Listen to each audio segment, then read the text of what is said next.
Il a participé donc Bassirou Diomaye Faye, le chef de l'État sénégalais, en a aussi profité pour rencontrer son homologue français Emmanuel Macron à l'Élysée.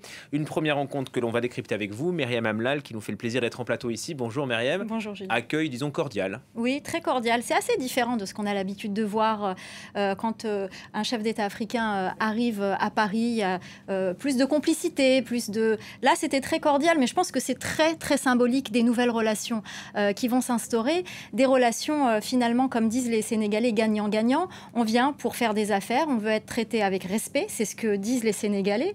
Et c'est ce que disent d'ailleurs d'autres pays africains. Et on a vu cet accueil, ce déjeuner. Le gouvernement sénégalais a précisé à travers la télévision publique qu'il ne s'agissait pas d'une visite officielle, qu'il était là pour le forum et qu'il en profitait pour rencontrer le chef de l'État. Il y avait quand même une délégation importante, donc on va parler business, mais toujours avec cet esprit de gagnant-gagnant. Et c'est ce qu'incarne finalement Bassirou Diomaye Faye, le président sénégalais, le tout jeune président sénégalais. Et quelque part, on a envie de dire que c'est ce que souhaitait Emmanuel Macron depuis le début de sa première élection. Il souhaitait changer ses relations avec l'Afrique, enterrer la France-Afrique, parler avec des présidents jeunes comme lui. Il l'avait dit lui-même, j'ai pas vécu la colonisation ni la décolonisation. Il faut tourner la page, il faut passer à autre chose. Et ça a été très compliqué. Il a été confronté à la réelle politique. Il a voulu aller plus loin avec ce sommet Afrique-France à Montpellier, où il a invité des jeunes de la diaspora, des activistes, des gens engagés.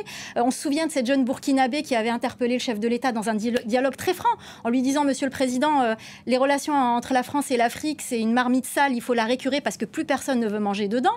C'était un échange très direct. C'est ça que veut la jeunesse africaine aujourd'hui. C'est des relations décomplexées. Il n'y a plus d'histoire coloniale. C'est fini. Personne ne l'a vécu. C'est une nouvelle génération qui est très jeune, qui est représentée par Bassirou Diomaye Faye. Mais finalement, ça arrive un peu tard pour le chef de l'État parce qu'il a face à lui enfin un président qui est jeune. Emmanuel Macron a 2 ans de plus que Bassirou Diomaye Faye. Bassirou Diomaye Faye a 44 ans. Mais ça arrive dans un contexte très compliqué pour la France, d'abord sur le continent africain. La France a été chassée du Sahel, du Burkina, du Niger, du Mali. C'est compliqué aussi en Centrafrique. Et il y a ce sentiment anti-français qui monte.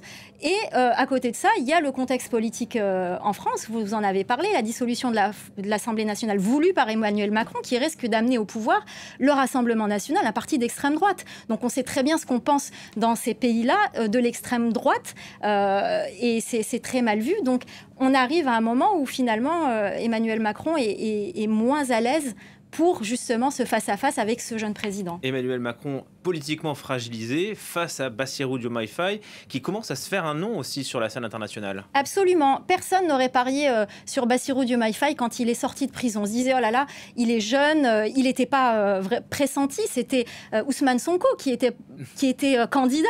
Et je me souviens, ici même sur ce plateau, j'avais interviewé une partisane et membre du parti du PASTEF pour lui dire, mais qu'allez-vous faire si Ousmane Sonko ne peut pas se présenter?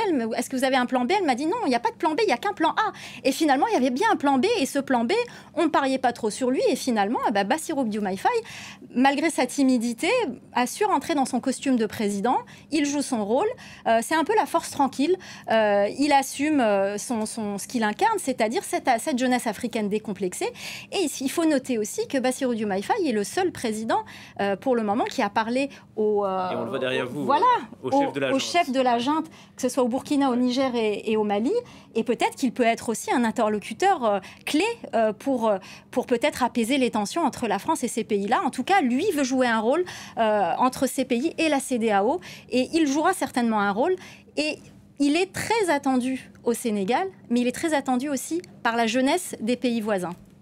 Un véritable trait d'union donc qui pourrait jouer. Merci beaucoup Myriam Amlal.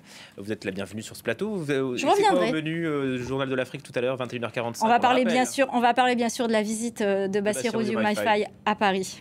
Et on vous suivra bien sûr. Merci beaucoup Myriam. Le Proche-Orient à présent depuis le 7